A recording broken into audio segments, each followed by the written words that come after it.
शिव महापुराण, यहां तक विष्णु पुराण कहती है, स्कंद पुराण वर्णन करती है, कार्तिक खंड वर्णन करता है कि तुलसी का क्यारा गोल है, चौकोर है, षडाकार का है। उसका भी प्रमाण हमारे शास्त्रों में लिखा हुआ है कि अगर तुलसी का कुंड गोल है तो वो ऐश्वर्य प्राप्त करता है, तुलसी का कुंड चौकोर है तो वो वंश की वृद्धि करता है, तुलसी का कुंडा अगर षडाकृति का है, 6 फलक वाला है, तो वो घर में संपदा की वृद्धि करता है। ये तुलसी के कुंड का भी प्रमाण हमारे यहां शास्त्रों में लिखा हुआ है कि कुंडा कैसा होना चाहिए।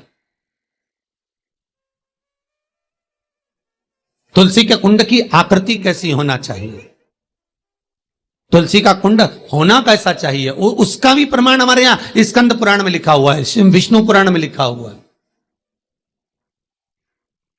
कि आपको क्या किस रूप में चाहिए। पर जगत है ना, दुनिया के आगे हाथ फैलाओ, जाकर निवेदन करो, यहां वाले बाबा के पास हो या वहां वाले बाबा के पास हो या उसके पास हो या उसके पास हो या जगत के पास जाओगे, दुख पाओगे, रुपया खाएंगे, चूना लगाएंगे, धक्के मारकर निकाल देंगे, 2-4-8 दिन घुमाएंगे फिराएंगे, कल आना, परसों आना, नरसों आना, ऐसा करना वैसा करना, बस बाबा यही घुमाते रहेंगे और तुम्हारे धन का चूना लगाते रहेंगे। पर निवेदन है, इनसे बचकर शिव की शरण में जाकर भगवान शास्त्र में जो लिखा है उसके अनुसार हम क्यों ना कर्म करें जिसका फल हम पा जाएं। हम क्यों ना ऐसा कर्म करें जिसके फल को हम पा सकें। हम क्यों भ्रमित हों।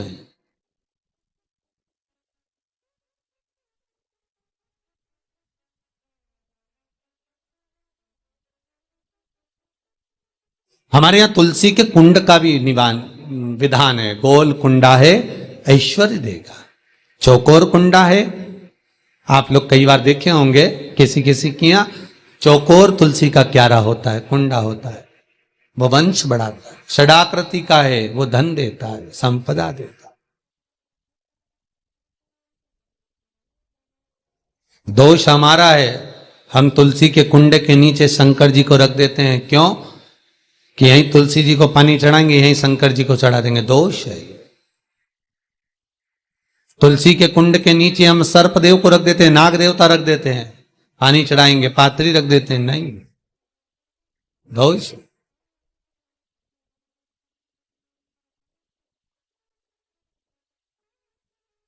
इसका दोष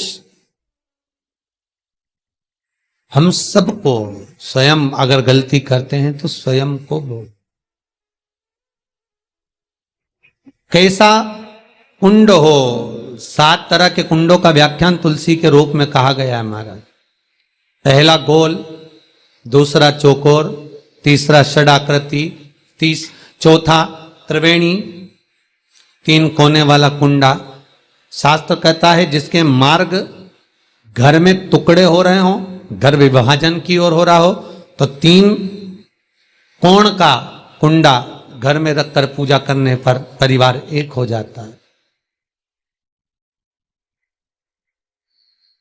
5वां, गार्डन में बिना कुंडे का, बिना कुंड का जो तुलसी का पौधा रोपित होता है, बिना कुंड के एक बगीचा जैसा बो दिया जाता है, तुलसी तुलसी उत्पन्न हो जाती है। महाराज वहां पर संपदा तो रहती है पर चिंता बहुत रहती है, टेंशन बहुत रहता। क्यों? घर के दरवाजे के बाहर इतनी सारी बगीचे में तुलसा कर दी। कोई निकल कर जा रहा था, उसने थूक दिया, कोई निकल कर जा रहा था, उसने पानी डाल दिया, कोई श्वान ने, कुत्ते ने, किसी ने, बिल्ली ने गंदगी कर दी, उसका दोष आपको लगेगा। इसलिए कुंड के अंदर तुलसा का, तो वो धन तो देगा, जो तुमने बगीचे में तुलसा लगाई है, गार्डन तुलसा का करा, वो धन तो देगा, संपदा भी देगा, पर चिंता को बढ़ा देगा। 5,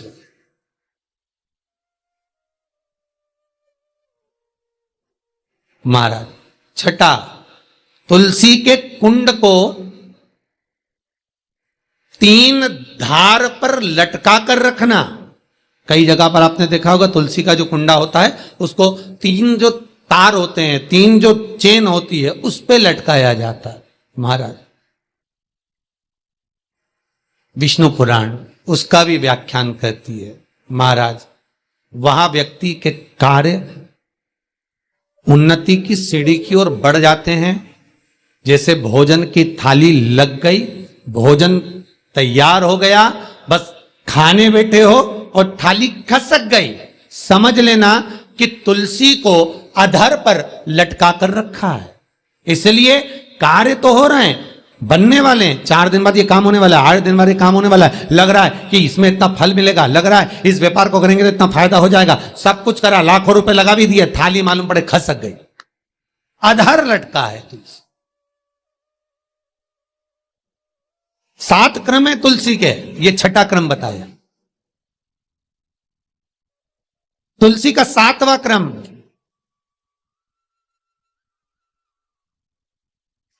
तुलसी का 7वां क्रम है महाराज,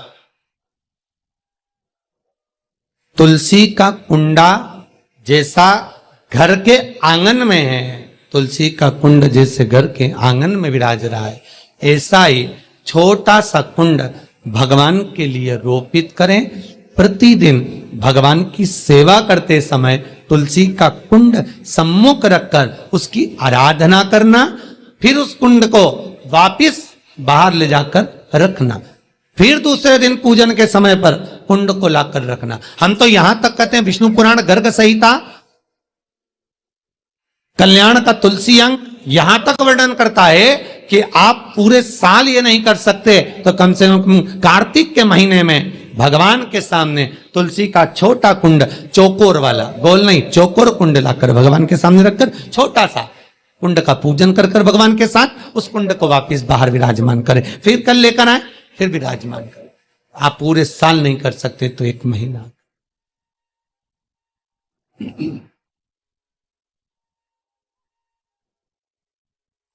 उसका फल 1000 गुना प्राप्त होता है। तो किस चीज के लिए कहा गया कि तुलसी का कुंडा एक बाहर हो, एक घर के अंदर मंदिर के सामने पूजन के लिए रखा जाए, तो कहते हैं उस घर में वैभव, सत्ता, संपदा, लक्ष्मी, समृद्धि, शांति की कभी कमी नहीं, कभी कमी।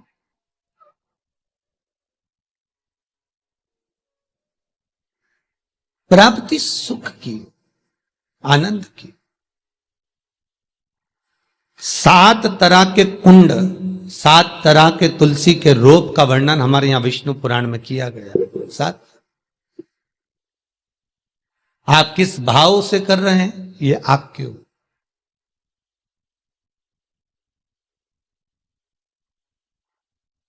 महाराज, स्त्रियों के, नारियों के जितने भी रोग होते हैं, बीमारियां होती हैं, रजोधर्म से जुड़ी हुई जो भी तकलीफें होती हैं, उसका भी व्याख्यान देवी भागवत में स्पष्ट कहा गया।